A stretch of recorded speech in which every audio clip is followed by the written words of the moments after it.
அன்பார்ந்த இணையதள நேயர்களை மீண்டும் www.qcrc.in என்ற இணையதளத்திற்காக நியூஸ் தமிழ் செய்தி அறிக்கையில் உங்களை சந்திப்பதில் பெருமகிழ்ச்சி அடைகிறோம். இன்று 14 பிப்ரவரி 2009க்கான முக்கிய செய்திகளை தற்போது பார்க்கலாம். பாகிஸ்தானில் உள்ள பழங்குடியின பகுதியில் அமெரிக்க நடத்திய ஏவுகணை தாக்குதலில் 25 பேர் உயிர் இழந்ததாக பாகிஸ்தான் ஆப்கானிஸ்தான் எல்லையிலிருந்து செய்திகள் வந்து கொண்டிருக்கின்றன.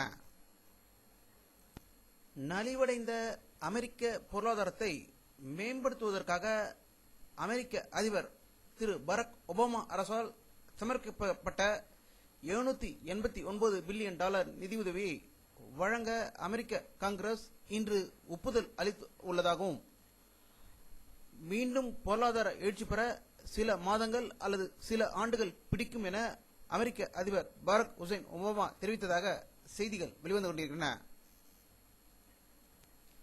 ஈழத் தமிழனின் தியாகம் தமிழகத்தில் தொடர்ந்து இப்பொழுது ஒரு அதிர்ச்சி தகவல் சுவிட்சர்லாந்து நாட்டில் நடந்திருக்கிறது. சுவிட்சர்லாந்தின் ஜெனீவா நகரில் உள்ள ஐக்கிய நாடு சபையின் முன்பு முருகதாஸ் என்ற தமிழ் இளைஞர் ஒருவர் இலங்கை தமிழரை சாவடிக்கும் இலங்கை அரசை எதிர்த்து நேற்று தீக்குளித்து மரணம் அடைந்தார் என்ற ஒரு அதிர்ச்சி தகவல் சுவிட்சர்லாந்து நாட்டில் ஜெனீவாவிலிருந்து செய்திகள் வந்து கொண்டிருக்கின்றன. ஆப்கானிஸ்தானில் தீவிரவாதிகளால் கடத்தப்பட்ட அமெரிக்க ஐக்கிய நாடுகள் சபை அதிகாரி அவரை பற்றிய தகவலை தீவிரவாதிகள் இன்று வீடியோ ஒன்றை வெளியிட்டுள்ளதாக ஆப்கானிஸ்தானில் இருந்து தகவல்கள் வந்து கொண்டிருக்கின்றன. அமெரிக்க தொலைக்காட்சி ஒன்றுக்கு பேட்டியளித்த பாகிஸ்தான் அதிபர் ஆசிப் அலி சர்தாரி பாகிஸ்தானை கைப்பற்ற தாலிபான் பயங்கரவாத இயக்கம் முயற்சிப்பதாகவும், எங்கள் மண்ணில் தாலிபான்கள் ஏராளமாக இருக்கின்றன என்ற ஒரு மாபெரும் உண்மையை ஒத்துக்கொண்டதாக பாகிஸ்தானிலிருந்து தகவல்கள் வந்து கொண்டிருக்கின்றன. இலங்கை அதிபரின் தகவல் தொழில்நுட்ப ஆலோசகராக இந்தியாவின் இன்போசிஸ் நாராயணமூர்த்தி நியமனம் செய்துள்ளதாக தகவல்கள் வந்து கொண்டிருக்கின்றன.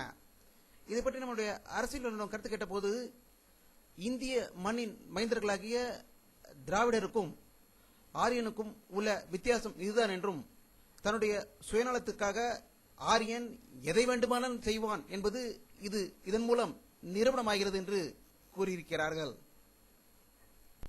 மும்பை பயங்கரவாத தாக்குதல் தொடர்பாக கைது செய்யப்பட்டு சிறையில் அடைக்கப்பட்டுள்ள அஜ்மல் அமீர் கசாப்பை எக்காரணத்துக்காகவும் பாகிஸ்தானிடம் ஒப்படைக்கும் திட்டம் இல்லை என்று இந்தியா திட்டவட்டமாக கூறியுள்ளதாக தகவல்கள் வெளிவந்து கொண்டிருக்கின்றன.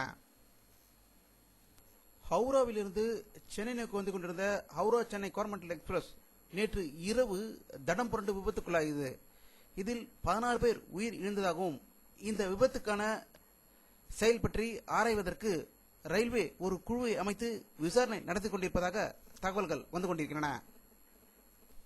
ஸ்ரீநகரில் ஒரு விழாவில் பங்கேற்ற காங்கிரஸ் தலைவர் திருமதி சோனியா காந்தி அவர்கள் ஜனநாயக பாதைக்கு திரும்பி வருமாறு ஜம்மு காஷ்மீர் மாநில பிரிவினவாதிகளை அழைப்பு விடுத்துள்ளதாக ஸ்ரீநகரிலிருந்து செய்திகள் வந்து கொண்டிருக்கின்றன.